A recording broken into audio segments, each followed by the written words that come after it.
saya Wode Nirwana. Di sini kita kedatangan tamu spesial. Di samping saya ada Ibu Vita Haryanti selaku Kepala Sekolah di SMA Negeri 1 Kendari, dan di sampingnya ada Sri Wulan selaku Guru di SMA Negeri 1 Kendari, dan yang terakhir yaitu Ibu Dinas yaitu Syara Aisyah Ramadhani. Di sini kita akan membahas 4 topik, yaitu demokrasi pendidikan, homeschool, pendidikan berbasis cinta, dan multikulturalisme, dan apa hukumannya dalam dunia pendidikan inklusif. Nah, langsung saja, menurut Ibu Vita, apa hubungan demokrasi pendidikan dalam pendidikan inklusif? Oke, konsep demokrasi pendidikan memiliki keterkaitan yang erat dengan pendidikan inklusif. Dalam konteks pendidikan inklusif, demokrasi pendidikan berperan dalam memastikan setiap siswa diakui secara individual dan diberikan kesempatan yang setara untuk berpartisipasi dalam proses pendidikan. Konsep ini tidak hanya tentang memberikan hak kepada semua siswa untuk belajar, tetapi juga tentang memperdayakan mereka untuk memiliki suara dalam bagaimana lingkungan pendidikan dibentuk dan dijalankan. Menurut Ibu Vita, bagaimana konsep demokrasi pendidikan diimplementasikan dalam kebijakan dan struktur sekolah untuk menciptakan lingkungan inklusif bagi semua siswa? Baik, menurut saya, konsep demokrasi pendidikan dalam kebijakan dan struktur sekolah dapat diimplementasikan dengan beberapa langkah konkret untuk menciptakan lingkungan inklusif bagi semua siswa. Yang pertama itu melibatkan siswa dalam proses pengembalian keputusan di tingkat sekolah. Ini bisa dilakukan melalui dewan siswa, forum siswa, atau kegiatan partisipasi lainnya yang memberikan mereka suara dalam perencanaan kegiatan, kurikulum, atau kebijakan sekolah. Dan yang kedua itu menjamin bahwa semua siswa memiliki akses yang setara terhadap sumber daya pendidikan yang tersedia, termasuk akses ke kurikulum yang sesuai dengan kebutuhan mereka, dukungan untuk keberagaman bahasa dan budaya, serta penyesuaian untuk siswa dengan kebutuhan pendidikan khusus. Jadi dari penjelasan Ibu Vita, kita dapat simpulkan bahwa implementasi konsep tersebut di sekolah seperti melibatkan siswa dalam pengambilan keputusan dan memastikan akses yang setara terhadap sumber daya pendidikan dapat menciptakan lingkungan inklusif dan responsif terhadap kebutuhan individu siswa. Langkah-langkah konkret tersebut memperkuat partisipasi semua pihak dalam proses pendidikan, memungkinkan adanya lingkungan pendidikan yang memperhatikan keberagaman dan memperdaya siswa secara individu. Selanjutnya, kita akan membahas tentang hubungan pendidikan berbasis cinta dalam pendidikan inklusif.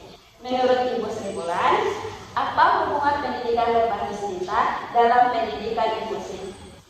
Menurut saya, pendidikan berbasis cinta atau education based on love meningkatkan pentingnya hubungan emosional yang penuh kasih dalam proses pendidikan.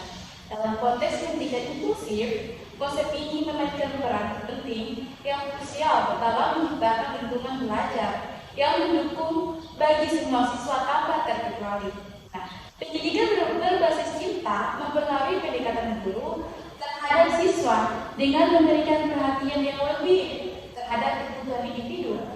Guru yang menerapkan pendidikan berbasis cinta berusaha untuk membangun hubungan yang akrab, penuh kasih, dan empati dengan siswa. Mereka tidak hanya melihat siswa sebagai penerima informasi, tetapi juga sebagai individu yang memiliki kebutuhan psikologis dan emosional yang harus dipenuhi. Intinya, dalam pendidikan berbasis cinta, dalam konteks inklusif adalah menciptakan lingkungan belajar yang ramah, empatik, dan penuh kasih bagi semua siswa. Hal ini memungkinkan setiap individu terlepas dari latar belakang atau kebutuhan mereka untuk merasa diterima, dihargai, dan didukung dalam pembelajaran dan didukung dalam proses perjalanan pendidikan mereka. Terima kasih. Menurut Ibu Syara Aisyah selaku Dinas Pendidikan, bagaimana Dinas Pendidikan bekerjasama dengan sekolah dan guru untuk mengembangkan strategi yang memperkuat nilai-nilai cinta dan inklusif di dalam lingkungan pendidikan? Nah, Dinas Pendidikan dapat bekerja sama dengan sekolah dan guru untuk mengembangkan strategi yang memperkuat nilai-nilai cinta dan inklusi dalam lingkungan pendidikan melalui beberapa langkah. Yang pertama yaitu menyediakan program pelatihan untuk guru dan staf sekolah tentang pentingnya nilai-nilai cinta, empati, dan inklusi dalam pendidikan. Pelatihan ini dapat meliputi teknik mengelola kelas yang inklusif, strategi membangun hubungan emosional dengan siswa, dan penerapan prinsip-prinsip dalam kurikulum. Yang kedua yaitu Dinas Pendidikan dapat bekerja sama dengan sekolah untuk mengembangkan kurikulum yang memasukkan nilai-nilai cinta, toleransi, penghargaan terhadap keberagaman, dan kesetaraan sebagai bagian integral dari pembelajaran di kelas. Ini bisa dilakukan dengan menyertakan materi yang menceritakan tentang keberagaman budaya, sosial, atau kisah-kisah inspiratif yang menekankan pada nilai-nilai inklusif. Dan yang terakhir adalah dengan bekerja sama secara kolaboratif antara dinas pendidikan, sekolah, dan guru tentang nilai-nilai cinta dan inklusif yang dapat ditanamkan dan diperkuat di lingkungan pendidikan, dapat menciptakan atmosfer yang lebih inklusif, ramah, dan mendukung bagi semua individu. Jadi teman-teman, pendidikan berbasis cinta dalam konteks inklusif adalah menciptakan lingkungan belajar yang ramah, empatik, dan beredukasi bagi semua siswa. Nah, kita juga tahu bahwa ada yang namanya homeschooling. Homeschooling adalah praktik pendidikan di mana anak-anak belajar di rumah-rumah mereka, biasanya di bawah bimbingan orang tua atau tutor, daripada menghadiri sekolah formal. Nah, menurut Ibu Gita, apa langkah yang diambil sekolah untuk memfasilitasi kerjasama antara siswa homeschooling dengan siswa di lingkungan sekolah dalam rangka menciptakan lingkungan inklusif? Sekolah dapat mengambil beberapa langkah untuk memfasilitasi kerjasama antara siswa homeschooling dengan siswa lingkungan sekolah dalam rangka menciptakan lingkungan inklusif. Yang pertama itu, sekolah dapat mengadakan program atau klub ekstrakurikuler yang terbuka bagi siswa homeschooling untuk berpartisipasi. Ini bisa berupa klub buku, klub bahasa, klub seni, atau kegiatan lain yang memungkinkan siswa homeschooling bergabung dengan siswa di sekolah. Yang kedua, mempertimbangkan pemberian dukungan oleh siswa-siswa yang menjadi mentor atau tutor bagi siswa homeschooling. Mereka dapat memberikan bantuan, dukungan, atau bimbingan dalam mata pelajaran tertentu atau aktivitas tertentu. Yang ketiga, memberikan kesempatan kepada siswa homeschooling untuk menghadiri kegiatan sekolah tertentu seperti pertunjukan, acara olahraga, atau kegiatan sosial yang diadakan oleh sekolah. Jadi dengan mengikuti langkah-langkah tersebut, sekolah dapat menciptakan lingkungan inklusif yang mendorong kerjasama, pengenalan, dan integrasi antara siswa homeschooling dan siswa lainnya di lingkungan sekolah, memberikan pengalaman yang lebih luas dan memperkaya bagi semua pihak yang terlibat. Nah, topik yang terakhir yang kita akan bahas yaitu hubungan multikultural dalam pendidikan inklusif. Menurut Ibu Ais, apa hubungan multikultural dalam pendidikan inklusif? Baik, biasanya pendidikan inklusif yang sukses itu didasari dengan prinsip-prinsip multikulturalisme yang mengakui, menghargai, dan merayakan keberagaman.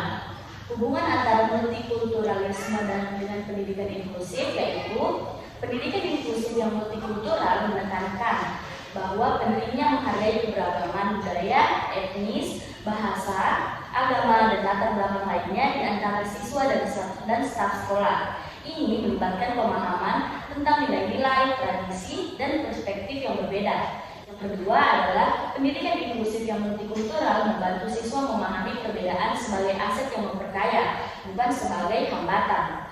Hal ini memungkinkan mereka untuk berkembang sebagai individu yang lebih terbuka, toleran, dan menghargai keberagaman. Yang ketiga, pendekatan multikultural dalam pendidikan inklusif dapat tercermin dalam kurikulum yang mencakup materi tentang keberagaman budaya, sejarah, kontribusi, dan berbagai kelompok dalam masyarakat, membantu membangun pemahaman yang lebih luas dan mendalam tentang dunia yang beragam.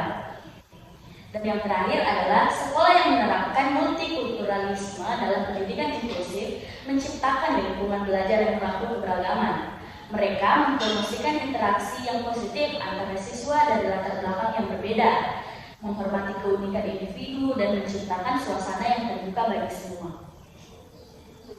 Menurut Ibu Sri Mulan, bagaimana Anda sebagai guru mengintegrasikan elemen multikulturalisme dalam pembelajaran untuk menciptakan lingkungan belajar yang inklusif bagi siswa dari latar belakang yang berbeda?